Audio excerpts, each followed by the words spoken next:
Good afternoon, friends.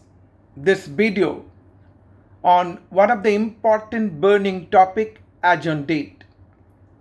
We have seen recently department proper officer has cancelled the GST registration of a taxpayer on two count under section 29 subsection 2 clause B and clause C. Clause B referred where composition dealer has not filed his tax return continuously for 3 tax period, and for regular return he has not filed his GST return continuously for 6-month tax period.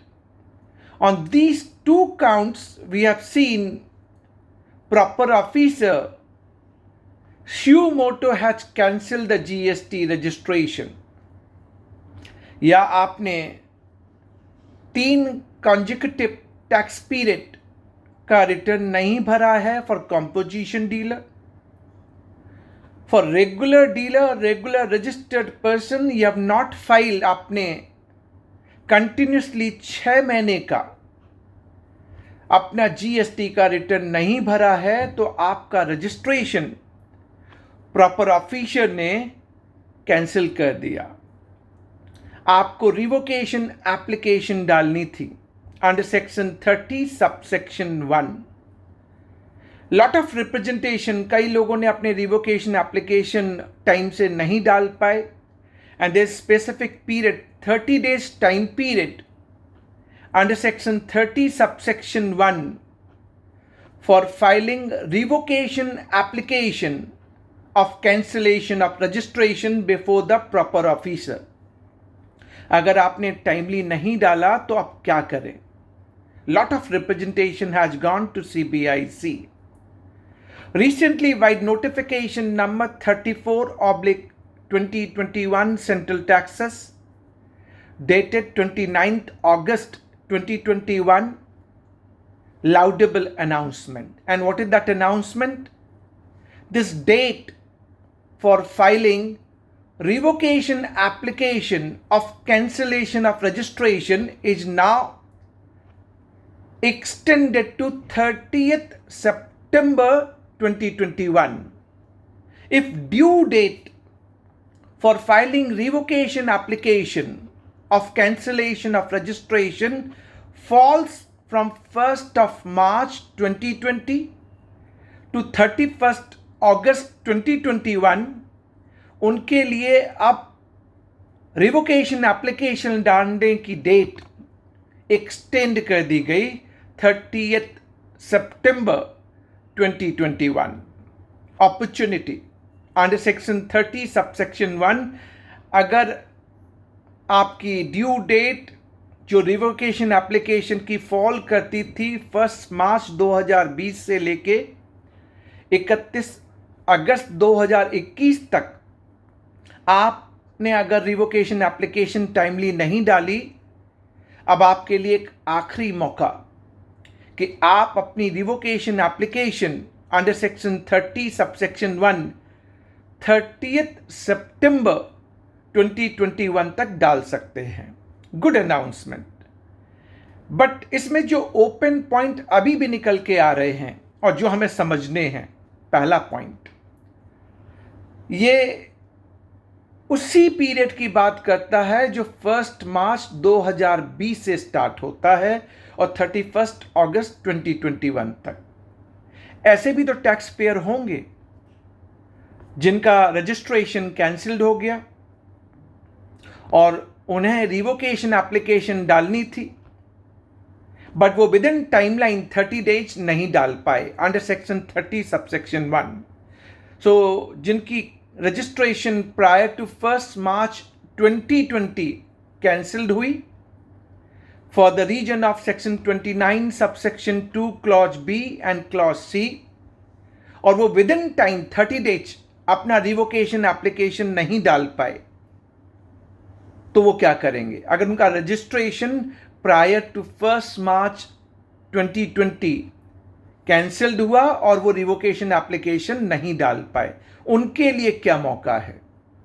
दूसरा, GST amnesty scheme 2021, जहां पे relaxation and fixing up late fees amnesty for not filing GSTR 3B allowed for the period July 17 to April 2021. अब ऐसे भी तो tax payer हो सकते हैं ना, जिनका registration prior to 1 March 2020 cancelled हो गया क्योंकि उनने अपनी रिटर्न नहीं भरी थी. Now they want to opt for this GST MNST scheme 2021, but आपने पीरियड क्या डाल दिया, जिनकी due date for revocation application of cancellation of registration 1 March 2020 से 31 अगस्त 2021 तक है. सिर्फ उन्हीं को आपने मौका दिया टिल 30 सितंबर 2021 तक. सो यानी जो प्रायर थे उनके लिए आपने विंडो ओपन ही नहीं की. तो जीएसटी एमएनएसटी स्कीम का जो फायदा जो भी टैक्स पेयर लेना चाहते हैं, जिनका registration prior to 1 March 2020 cancelled हुआ और वो revocation application within timeline डाल नहीं पाए, उनका क्या होगा, and how they are going to opt for GST amnesty scheme. Point number 3, इस नोटिफिकेशन को 34/2021 को जो इशू किया गया है वो under section 168A of CGST act. Section 168A of CGST act talks about कि आप जब कोई चेंज या कोई टाइमलाइन जब एक्सटेंड करते हैं because of force majeure clause. And force majeure, what is force majeure, defined under section 168A of CGST act, उसमें डिफाइंड है. अब प्रॉब्लम ये आ रही है कि आपने cut off time period 1 March 2020 लिया. मैंने जो अभी आपसे डिस्कस किया कि प्रायर टू 1 मार्च 2020 भी ऐसे कई केसेस होंगे जिनका रजिस्ट्रेशन कैंसिल हुआ and they have not move their revocation application, जो उन्हें विद इन 30 डेज डालनी थी, और वो जीएसटी एमएनएसटी स्कीम का फायदा लेना चाहते हैं, तो उनको आपने बेनिफिट नहीं दी. यानी अगर जीएसटी एमएनएसटी स्कीम जो अब 30 नवंबर 2021 तक एक्सटेंड हो गई है, अगर आप ये बेनिफिट उन डिफॉल्टर को देना चाहते हैं जिनने अपना जीएसटीआर 3B नहीं भरा, जिनका रजिस्ट्रेशन कैंसिल्ड हो गया, रिवोकेशन एप्लीकेशन मूव नहीं कर पाए, but because of this cut off period starting from 1 March 2020 may create a problem, obstacle, वो जा नहीं पाएंगे. So that is the submission that government must look into, that this period which is being announced, if falling within the period 1 March 2020 to 31 August 2021, जिनकी due date for filing revocation application for cancellation of registration fall करती है, आपको इस period को extend करना चाहिए. आपको one time benefit, one time एक ऐसी अपॉर्चुनिटी देनी चाहिए जिनके भी रजिस्ट्रेशन कैंसिल्ड हो गए हैं. For this 2 reason, composition dealer है जिसने 3 कॉन्जिक्यूटिव टैक्स पीरियड के लिए अपना रिटर्न नहीं भरा, रेगुलर डीलर है और उसने 6 महीने का कंटिन्यूस अपना रिटर्न नहीं भरा. एक opportunity, because GST amnesty scheme 2021 का जो एडवांटेज आप देना चाहते हैं, that is not fulfilling with this changes, though it is a laudable one, but could have been made for a little longer time period. Thanks for watching. Stay tuned for number of update on GST. Thank you very much.